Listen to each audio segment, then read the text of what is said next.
tardes y gracias por estar aquí a todas y a todos. Yo creo que el momento en el que nos encontramos ahora mismo en Podemos, que es este proceso de primarias abiertas a la ciudadanía, da una muestra de la novedad política de este proyecto. Hay momentos de emergencia social, momentos de oportunidad política, y son momentos en los que hay que arriesgarse, hay que atreverse a ganar, hay que intentar no resignarse a la lógica del reparto, del vencedor entre el PP y el PSOE. Y cuando hablamos de emergencia social, a mí me gusta recordar una anécdota, algo que me pasó en clase hace más bien poco tiempo. Yo soy profesora de formación y orientación laboral. Eso es un módulo que se imparte en FP y que tiene muchos contenidos de derecho laboral, y por lo tanto en clase pues hablamos de derecho laboral y hablamos de recortes de derechos porque es lo que está pasando constantemente. Y una alumna un día me preguntó, es un centro de adultos, son personas ya con experiencia laboral bastante, y una alumna me preguntó un día, me dice: oye Tania, todo esto es una situación muy grave, ¿no? Yo creo que estamos viviendo una situación muy grave, porque antes trabajabas y, oye, ganabas dinero, pero es que ahora o no trabajas, o si trabajas no llegas a final de mes. Y no sé, ¿tú crees que algún día esto le parecerá normal a la gente? ¿Tú crees que la gente pensará que es normal vivir así y no llegar a final de mes? En definitiva, que si la gente pensará que es normal que seamos pobres. Y yo creo que esto explica muy bien por qué estamos en un momento de emergencia social. Porque ahora mismo estamos viviendo los cambios y los estamos padeciendo. Y el sentido común está de nuestra parte. Pero si no somos capaces ahora de revertir esta situación, en el momento en el que se haya convertido en normalidad, en el momento en el que la pobreza sea algo normal, va a ser mucho más difícil cambiar las cosas. Por eso hablamos de emergencia social. Y por eso en estos momentos hay que arriesgarse y hay que romper con lo establecido. Hay que reinventarse. Cuando nos dicen que no se puede hacer de otra manera, que las cosas son así, es que esto es así, hay que apretarse el cinturón. Decimos: no nos lo creemos, no nos lo creemos. Hay otras formas de hacer política. Nos creemos que hay otras formas de hacer política. Y nos atrevemos a poner en práctica otras formas de hacer política. Y sobre todo son momentos en los que tenemos que atrevernos a obedecer a la gente, a rendir cuentas a la gente, a poner las herramientas políticas en manos de la gente. Porque la política no está en los órganos de gobierno de los partidos políticos. La política está en cada rincón, de cada calle, de cada familia, de cada vida, de cada persona. La política está en todas partes. Venimos a romper con lo existente y nos atrevemos a sonreír, a ilusionarnos colectivamente, a ser creativos y a ser creativas, y no solamente con palabras, porque lo demostramos. Porque cuando hablamos de democracia no hablamos en abstracto. Cuando hablamos de democracia lo demostramos con las prácticas de nuestro día a día. Es decir, aquí no se toman las decisiones en ejecutivas ni en secretarías generales. Aquí las decisiones se toman desde abajo, desde las asambleas de los círculos, con todas las dificultades que pueda conllevar poner en común a tanta gente. Nos da igual, nos atrevemos, somos capaces.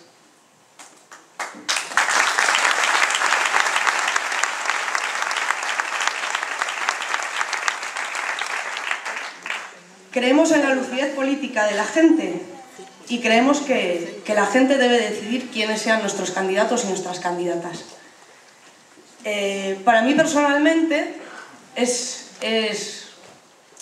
muy emocionante todo esto que estamos viviendo. O sea, por un lado, me siento muy contenta de poder compartir candidatura con mis compañeros y mis compañeras de aquí de Asturias, pero además me estoy emocionando mucho todos estos días porque estoy conociendo a mucha gente ilusionada, otros candidatos, candidatas, que hablamos: oye, ¿y ahí qué estáis haciendo? ¿Y qué estáis haciendo por allá? ¿Y esto cómo lo veis? Y es tremendamente ilusionante ver cómo hay tanta gente que cree en este proyecto y que quiere tirar para adelante con él. Y sobre todo, lo más importante, pues escoger y echar un vistazo estudiarlo bien. Las listas de candidatos, de precandidatos que tenemos, Y veremos que tenemos, pues, gente que vive en la precariedad, trabajadores, trabajadoras, desempleados, desempleadas, trabajadores públicos, trabajadoras públicas, y tenemos mucha gente joven que viene con muchas ganas y con muchas fuerzas de tirar para adelante.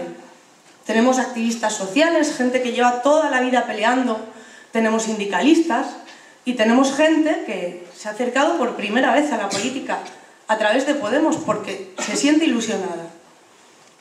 Tenemos, desde mi punto de vista, y esto también hay que decirlo, no solamente lo bueno, tenemos pocas mujeres en relación con los hombres que hay. Y esto es algo que tenemos que trabajar colectivamente, en cada círculo, colectivamente, porque es algo que es responsabilidad de todos y de todas, que esto cambie. El buscar la manera de romper con esa invisibilización pública que suele ocurrir con las mujeres. Pero sobre todo, y lo más importante, es que la gente que tenemos en esas listas es gente que está alejada de la profesionalización de la política, con el currículum más hermoso que se puede tener, que es ser gente de a pie, gente común, gente que entiende los abusos porque los padece día tras día. En cambio, si observamos las listas del PP y del PSOE, veremos cómo año tras año, salvo algunos cambios, se repite siempre la misma gente, los mismos nombres. Y yo me pregunto, ¿vienen a decirnos que van a solucionarnos los problemas? ¿Quiénes? ¿Las mismas personas que han creado los problemas van a aportarnos soluciones a los problemas? Esos parlamentarios y esas parlamentarias para quienes la educación pública no es una prioridad porque sus hijos y sus hijas estudian en la privada. Esos parlamentarios y esas parlamentarias que prefieren pagar la deuda que pagar las pensiones, total, si ellos ya tienen una pensión vitalicia, ¿qué más les da? Esos parlamentarios y esas parlamentarias que llevan toda la vida gobernando para las élites económicas, en lugar de gobernar para las personas, vienen a decirnos que nos van a solucionar los problemas. O esas parlamentarias que aplauden a su ministro de Justicia mientras les expropia el derecho a decidir cómo quieren mujeres servir.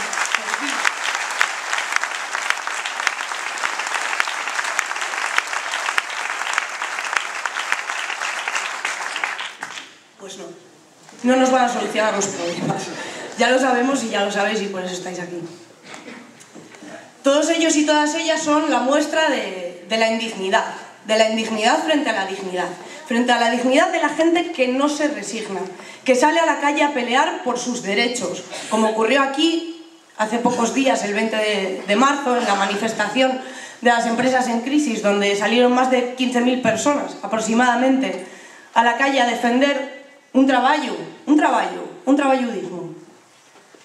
Lo mismo que ocurrió el 22M en Madrid, donde se llenaron las calles de dignidad con más de un millón de personas, me da igual, 1,5 millones, 2, 1, ¿qué más da?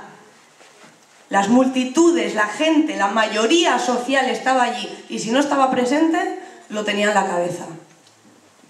Lo vivido el 22M fue un hecho histórico. Un hecho histórico silenciado por los grandes medios de comunicación y no podemos dejar que lo silencien. Tenemos que ganar ese relato. Tenemos que ganar el relato del 22M, convertirlo en lo que es, en un hecho histórico, en un tiempo irrenunciable para quienes queremos desbordar este régimen. Yo quiero los nombres, que investiguéis los nombres, pedirlo, los nombres de ellos que machacaron, de los que hicieron. Lo pediremos, con paciencia lo pediremos. ¿Quiénes son? ¿Y de quién son hijos? Estaba diciendo que es un hecho irrenunciable, un tiempo irrenunciable para quienes queremos desbordar este régimen y es un régimen, por cierto, que está tan caduco ya, que está tan seguro de que no tiene nada que decir, que tiene que coger ahora la figura de Suárez y convertirlo en un mito porque no sabe ya cómo justificarse, no sabe ya cómo legitimarse. No podemos dejar esta fecha en esas manos, no podemos dejarla en manos de los redactores de ese régimen, porque lo convertirán en una anécdota de la misma manera que convirtieron en la transición en una anécdota la lucha del pueblo por la democracia y llamaban malhechores a quienes se jugaban la vida en manifestaciones ilegales. En cambio, eso sí, al rey lo han convertido en el gran hacedor, en el gran valedor de la democracia. Lo que pasa es que nos hemos dado cuenta, porque su relato ya no vale. Y nos hemos dado cuenta de que la historia es al revés y los malhechores eran los que nos han dicho que eran los buenos.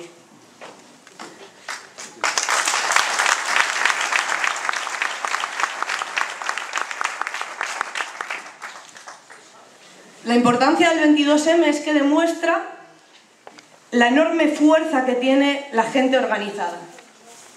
Un acto de impugnación del régimen actual y ha sido de tal impacto que solamente quieren convertirlo en una anécdota de disturbios. Eso sí, claro, luego salen imágenes de policías infiltrados, luego resulta que las cargas empiezan a la misma hora que el telediario.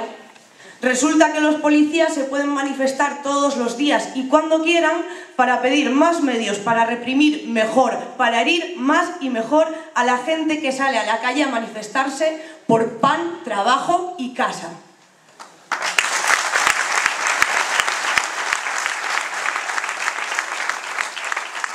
Y si queremos acabar con los disturbios, si de verdad queremos acabar con los disturbios, es muy fácil.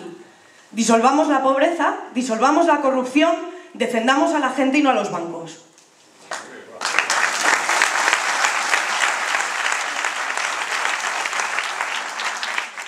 Quizá lo que ocurre es que el miedo está cambiando de bando.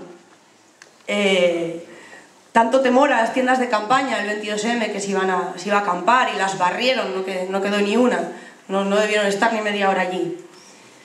¿Por qué tanto miedo? El 15M ha aterrorizado al régimen y no lo ha aterrorizado con cócteles molotov, ni lo ha aterrorizado con capuchas negras, ni nada de eso. Lo ha aterrorizado con un simple gesto de apropiación, de reapropiación del espacio público. Porque saben que este demos, la gente, el pueblo, no conoce barreras cuando se organiza.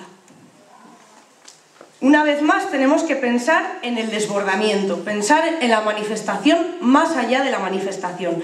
Es el único horizonte del gesto constituyente. Y en ese sentido nuestra tarea no es acumular más o menos europarlamentarios, acumular más o menos fuerzas en las instituciones. Claro que es importante y claro que lo es y por eso estamos aquí, si no, no estaríamos aquí. Claro que lo es. Yo, como decía, soy profesora de FOL y estoy cansada, la verdad, de llegar cada pocos días y tener que contarles a mis alumnos y a mis alumnas que una nueva reforma laboral ha vuelto a recortar sus derechos. Que una nueva reforma laboral ha abaratado el despido. Que una nueva reforma laboral ha limitado, por no decir eliminado, su posibilidad de defender colectivamente sus derechos. A mí me gustaría decirle a mis alumnos y a mis alumnas que los cambios legales que se están produciendo suponen una mejora radical en las condiciones de vida y de trabajo y que además, si ellos quieren, pueden formar parte de esos cambios legales. Eso es lo que a mí me gustaría decirles. Y claro que sí que tenemos que llegar a las instituciones y claro que tenemos que llegar a Europa. Tenemos que llegar a Europa a desobedecer a la troika, a buscar aliados para un cambio de una Europa de los bancos a una Europa de los pueblos, a una Europa de la gente, a una Europa de los de abajo y de las de abajo, construida por los de abajo y por las de abajo. Claro que tenemos que ir a intentarlo. ¿Y por qué no? ¿Por qué no llevar voces asturianas al Europarlamento? ¿Por qué no?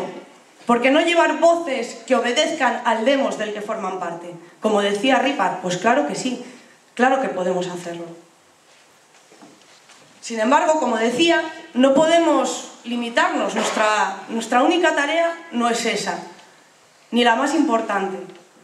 Para que haya un cambio real, un cambio profundo, un cambio de verdad, necesitamos una revolución democrática. Una revolución democrática de verdad, convertirnos en pueblo constituyente. Es lo que necesitamos. Necesitamos otra democracia, una democracia de la gente. Y necesitamos otra constitución, porque esta no nos sirve, ya no nos sirve. Esta constitución es la heredera de la transición, del consenso, del pacto entre las élites. No es una constitución de la gente, ni para la gente. Es una constitución de las élites. Nuestra constitución es una constitución que se encierra en sí misma y que no nos permite expresarnos nada más que votar una vez cada 4 años. ¿Qué es eso? ¿Eso es participación? ¿Eso es democracia? No lo es. Es necesaria una nueva Constitución, una Constitución que surja del pueblo, que sea discutida por el pueblo, que garantice una economía al servicio de la gente. Hay una letra de Disebra que a mí, ya la comenté en Avilés y no me gusta repetirme, pero creo que expresa especialmente cuál es la tarea que tenemos por delante. En asturiano, una lengua que también lle del pueblo. Ellos escribieron les regles del suego. Hay que romper la baraja y entamar de nuevo. La solución va contigo dentro, unidad y tos y movimiento.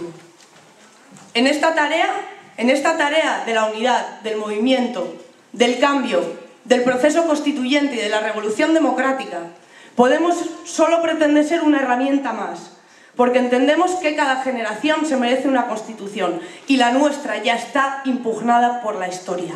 Xuntos y xuntes podemos.